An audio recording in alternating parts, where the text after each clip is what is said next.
DElEd कर रहे हो, डीएलएड करके टीचर बनकर छात्रों को पढ़ाने का सपना है, परीक्षा पास करने का सपना है, शिक्षक पात्रता पास करना चाहते हो तो भाई ग्रामर तो आना ही चाहिए। चाहे आप प्रतियोगी परीक्षा की तैयारी कर रहे हो या फिर आप डीएलएड बीएड कोई भी तैयारी कर रहे हो, आपको ग्रामर आना ही चाहिए। तो आज के इस वीडियो लेक्चर में हम बात करने वाले हैं पार्ट्स ऑफ स्पीच की, तो वीडियो आगे देखिए।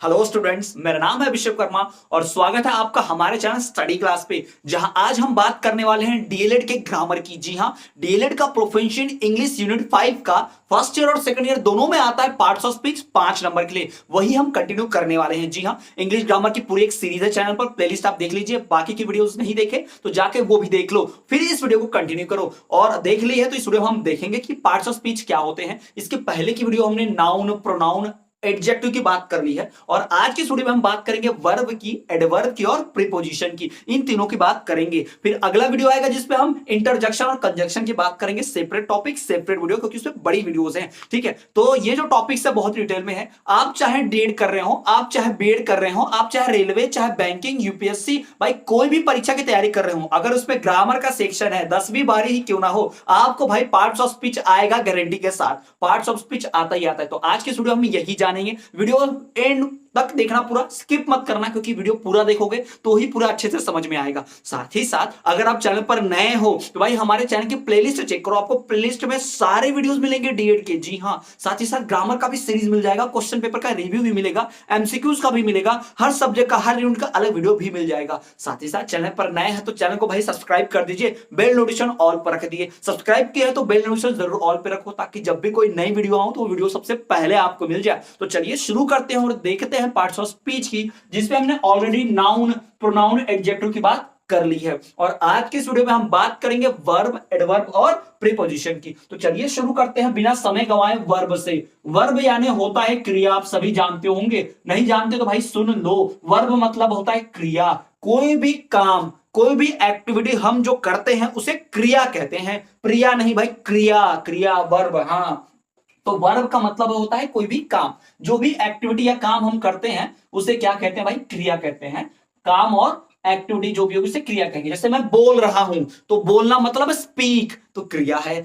मैं पढ़ा रहा हूं, पढ़ाना मतलब टीचिंग, भाई क्रिया है। आप पढ़ रहे हो मतलब स्टडी, भाई क्रिया है। आप देख रहे हो, मैं बोल रहा हूं, आप सुन रहे हो, ये सब क्या है भाई, क्रिया है। सब का सब वर्ब है। जी हां, studying, sleeping, speaking, listening, studying, भाई जो भी चीज है सब का सब क्या है भाई, क्रिया है। तो जो भी एक्टिविटी, जो काम होती है उसको क्रिया कहते हैं। भाई वर्ब दो प्रकार के होते हैं मेनली। अगर बात करें ट्रांजिटिव और इंट्रांजिटिव, तो उसकी बात तो हम नहीं करेंगे, वो हायर लेवल का है, उसका काम आपको नहीं पड़ता प्रोफेशनल इंग्लिश में। अगर वो भी पढ़ना है तो कमेंट कर दो, अलग से वीडियो सीरीज बना दूंगा। अभी हम बात कर रहे हैं वर्ब की, तो वर्ब के 3 फॉर्म होते हैं, V1, V2, V3। शायद आप सभी जानते होंगे। जी हाँ, है ना, V1 जिसको प्रेजेंट फॉर्म बोलते हैं, है ना। दूसरा जो होता है पास्ट फॉर्म होता है। तीसरा जो होता है पास्ट पार्टिसिपल होता है, ये आप जानते होंगे। ठीक है, ये नहीं भी जाने तो कोई दिक्कत नहीं है भाई, आपको प्रोफेशनल इंग्लिश में ये नहीं भी आता, इतना ज्यादा डिटेल में जाने की जरूरत नहीं है। पर इंट्रोडक्शन के लिए मैंने बता दिया प्रेजेंट, पास्ट, पास्ट पार्टिसिपल।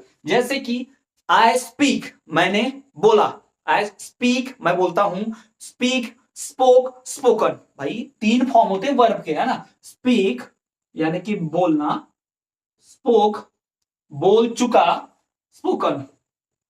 ठीक, गो, वेंट, गॉन। भाई बचपन में हम सबने स्कूल में पढ़ा है, मुझे बताने की जरूरत ही नहीं है, याद दिलाने की जरूरत भी नहीं है। आप सबको याद आ रहा होगा, हमारे मास्टर जी, सर जी, मैडम जी पढ़ाती थी, मार मार के भाई हमको लिखने बोलती थी। और कई लोग तो होशियार होंगे, आपके बहुत सारे आप में से ऐसे होशियार होंगे जिनको मार भी कभी नहीं पड़ी, पूरा याद होगा अभी तक, है ना। Go, went, gone, speak, spoke, spoken, run, ran, run, है ना। बहुत सारे ऐसे 3 फॉर्म होते हैं। तो जो 3 फॉर्म है ना, वही वर्ब है। याद रखिए, जो भी हम क्रिया एक्टिविटी कर रहे हैं, जैसे मैं अभी खड़ा हूं, स्टैंडिंग, भाई वर्ब है ना। वर्ब का 4th फॉर्म भी होता है ना, वर्ब का 4th फॉर्म होता है जब मेन वाले फॉर्म में आईएनजी लगा दो। स्पीक है तो भाई आईएनजी लगा दो, क्या बन गया, स्पीकिंग, है ना। स्पीक है भाई आईएनजी लगा दो, बन गया स्पीकिंग, है ना। भाई गो है, आईएनजी लगा दो, बन गया गोइंग। तो भाई ये वर्ब का 4th फॉर्म, जिसे कंटिन्यूअस टेंस कहते हैं, प्रेजेंट कंटिन्यूअस टेंस, आपको पता होगा कंटिन्यूअस के बारे में, है ना। तो भाई इस प्रकार से वर्ब है। याद रखिए, जो भी आप कार्य कर रहे हैं, जो भी एक्टिविटी होती है, जो भी क्रिया होती है, उसे ही हम क्या कहते हैं, वर्ब कहते हैं। और वर्ब के 3 फॉर्म होते हैं, प्रेजेंट, पास्ट, पार्टिसिपल। और आप सभी को भाई डीएलएड की परीक्षा देने जा रहे हो तो 10वीं 12वीं पास करके आए हो, है ना। 10वीं 12वीं पास करके आओ तो आपने इंग्लिश विषय तो जरूर ही पढ़ा होगा। इंग्लिश विषय पढ़ा है तो भाई उसमें इंग्लिश ग्रामर तो जरूर ही होगा। और वहां पर V1 V2 V3 V4 तो ये तो आता ही था, प्रेजेंट, पास्ट, पार्टिसिपल आता ही था, ये तो आप जानते ही हैं, ठीक है। तो ये हो गया वर्ब के बारे में। कोई भी एक्टिविटी, कोई भी क्रिया, any activity, any verb is, any activity और any action is known as verb. उसे क्या कहते हैं, वर्ब कहते हैं। तो भाई ये हो गया वर्ब के बारे में, ठीक है। ये वर्ब है, खाना पीना, उठना बैठना, बोलना सोना, आराम करना, चुप रहना, जवाब देना, सब कुछ क्या है, वर्ब है। जिसमें भी अंतिम में ना आता है ना, बोलना, लिखना, पढ़ना, सोना, जागना, जिसमें भी अंतिम में ना आता है उसको वर्ब कहते हैं। जी हाँ, तो ये हो गया वर्ब। तो हमारा एक टॉपिक क्लियर। अब बढ़ते हैं एडवर्ब की तरफ। भाई एडवर्ब सुना सुना लग रहा ना भाई।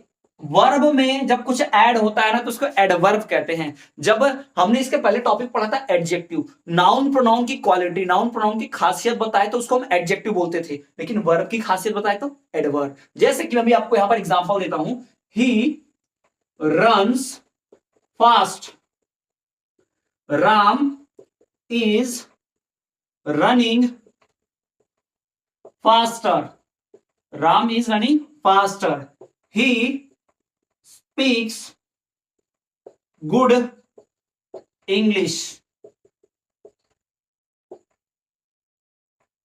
I am sleeping badly।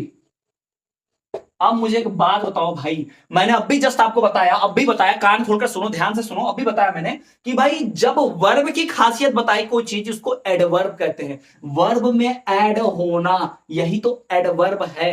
जब कोई शब्द वर्ब की खासियत बताएगा तो उसको एडवर्ब बोलेंगे। उदाहरण के तौर पर समझो भाई, कैसे, he runs fast, he runs. भाई बताओ मुझे कौन नहीं दौड़ता, नॉर्मल व्यक्ति सभी दौड़ेंगे, अगर कोई फिजिकल डिसेबल नहीं है तो हर कोई दौड़ेगा। अब दौड़ना कोई खास बात नहीं होती है, लेकिन तेज दौड़ना, सबसे तेज दौड़ना, स्लो दौड़ना, ये खासियत होती है। तो ये जो फास्ट है, ये ही की क्वालिटी है रन की, भाई वो फास्ट है नहीं, वो दौड़ता फास्ट है। बताओ किसी क्वालिटी हो गई, दौड़ने की। और दौड़ना, ना या मतलब वर्ब हो गया, तो वर्ब हो गया मतलब वर्ब की क्वालिटी बताए तो ये क्या हो गया भाई, एडवर्ब हो गया, है ना। अब यहां पर वर्ब पहचानो, चलो यहां पर आ जाओ। राम इज रनिंग फास्टर, दौड़ना, रनिंग मतलब भाई रन मतलब दौड़ना, तो ना आ गया, तो रनिंग क्या है हमारा, वर्ब है। अब रन तो कर रहा है, लेकिन कैसा रन कर रहा है भाई, फास्ट रन कर रहा है, तो फास्टर हमारा क्या हो गया, एडवर्ब हो गया। चलिए अगला सेंटेंस आ जाइए, ही स्पीक्स गुड इंग्लिश, वो अच्छी अंग्रेजी बोलता है।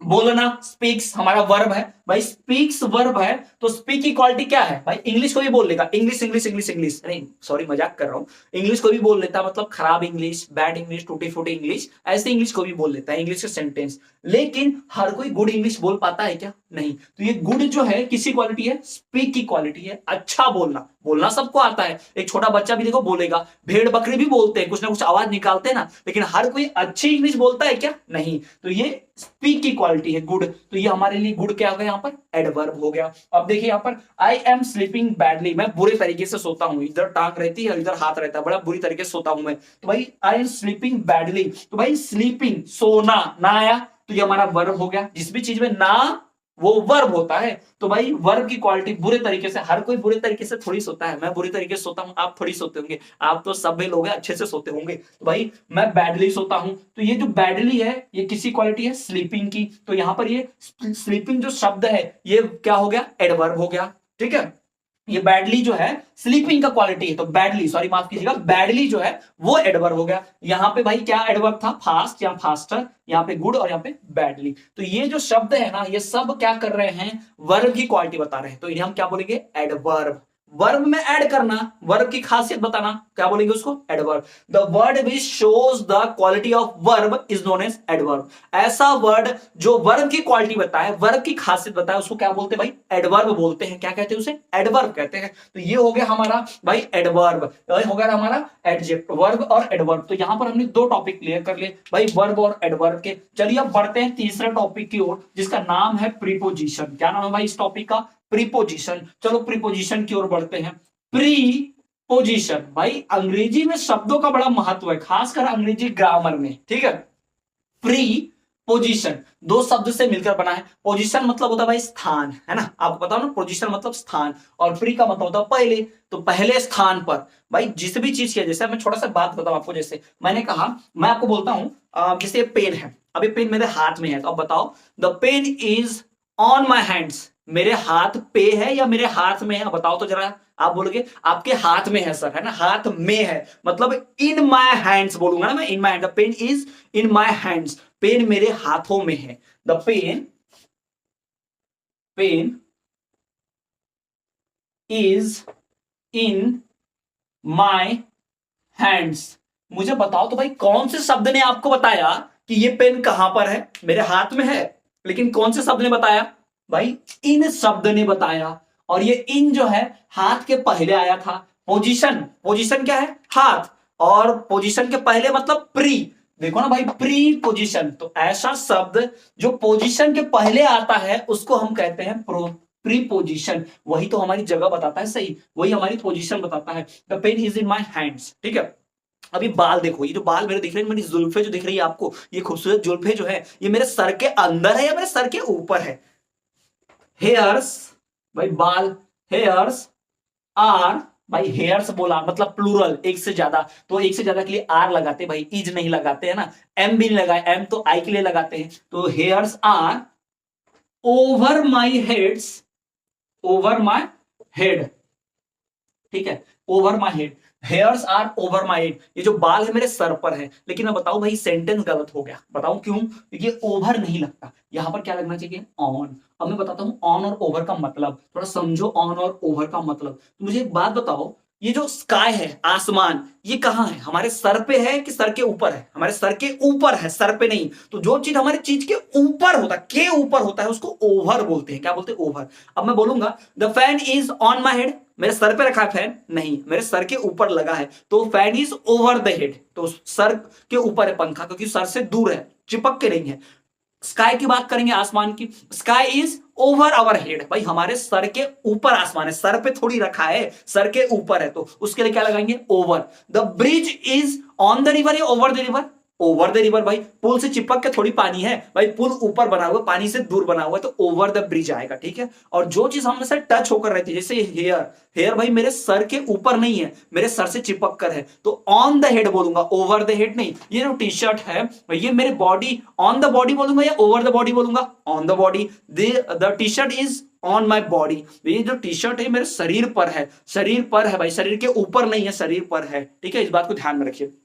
ओवर और ऑन का अंतर मैंने बता दिया, तो देख लीजिए, अब the hairs are on my head, कहां पर है, पोजीशन का है सर, पोजीशन हो गई सर, सर के पहले, पोजीशन का प्री, तो क्या है, ऑन, इस ऑन शब्द ने बताया, तो यही प्रीपोजिशन है भाई। प्रीपोजिशन क्या है, ऐसा शब्द है जो बताता है कि वो चीज है कहां पर, एक्चुअल में वो चीज कहां है। The book is in the table, the book is on the table, the book is over the table, the book is into the table, the book is beside the table, the book is before the table, the book is after the table. भाई बहुत सारे preposition है, preposition के खूब शब्द है, खूब word है। तो प्रीपोजिशन का मतलब स्थान बताने वाला, के अंदर, के बाहर, के बाजू में, के पहले, के बाद में, के ऊपर, के अंदर, भाई ये जो शब्द है ना, यही तो प्रीपोजिशन है, इन्हें हम क्या कहते हैं, प्रीपोजिशन कहते हैं, इस बात का ध्यान रखिए, ठीक। तो प्रीपोजिशन क्या है, द वर्ड विच टेल्स, वो शब्द जो हमें बताता है, the word which tells exact position of the object, भाई उस ऑब्जेक्ट का, वस्तु का एग्जैक्ट पोजीशन बताना ही क्या कहलाता है,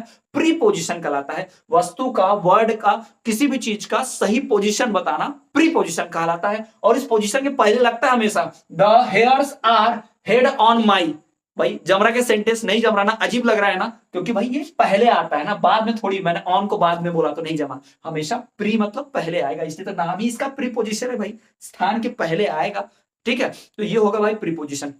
आई होप कि आपको समझ में आ गया कि प्रीपोजिशन किसे कहते हैं। जी हाँ, तो ये हो गया प्रीपोजिशन। अभी तक हमने किसकी बात कर ली भाई, noun, pronoun, adjective, verb, adverb और प्रीपोजिशन की बात कर ली है। अब बचे हुए हमारे कंजंक्शन और इंटरजेक्शन, तो इसके लिए मैं अलग से सेपरेट वीडियो बनाऊंगा, क्योंकि ये भी थोड़ा डिटेल में टॉपिक है और थोड़ा लॉन्ग टॉपिक है, इसलिए इसके लिए भी अलग से 15 मिनट की वीडियो होगी। तो ये वीडियो आपने देख ली है तो आप ग्रामर सीख चुके हैं, और बाकी वीडियो देखने के लिए प्लेलिस्ट चेक करो। चैनल पर नए हो तो भाई चैनल को सब्सक्राइब कर दो, क्या कर रहे हो यार, चैनल को सब्सक्राइब करो, इतने यूजफुल वीडियो मिल रहे हैं आपको, यहां तक पूरा वीडियो देख रहे हो रहे हो एंड तक, फिर भी चैनल सब्सक्राइब नहीं कर रहे, चैनल सब्सक्राइब करो, बेल नोटिफिकेशन ऑल पर रखो, और सब्सक्राइब कर दिया तो प्लेलिस्ट चेक करो, सारी वीडियोस मिलेंगी। साथ ही साथ अगर आप चैनल पर नए हो, नोट्स चाहते हो तो भाई डिटेल में नोट्स चाहिए, 90% लेना है डीएलएड की परीक्षा में, तो दिए गए नंबर पर संपर्क करो, आपको नोट्स भी मिलेंगे पूरा डिटेल में। जी हाँ, और आप हमें अन्य सोशल मीडिया पे फॉलो कर सकते हो, इस वीडियो के डिस्क्रिप्शन में आपको लिंक मिलेगी, आप हमारा टेलीग्राम ग्रुप ज्वाइन कर सकते हो। आप हमें दूसरे सोशल मीडिया जैसे कि आप हमें फेसबुक, इंस्टाग्राम और टेलीग्राम पे फॉलो करना ना भूलें, हम हर जगह हैं।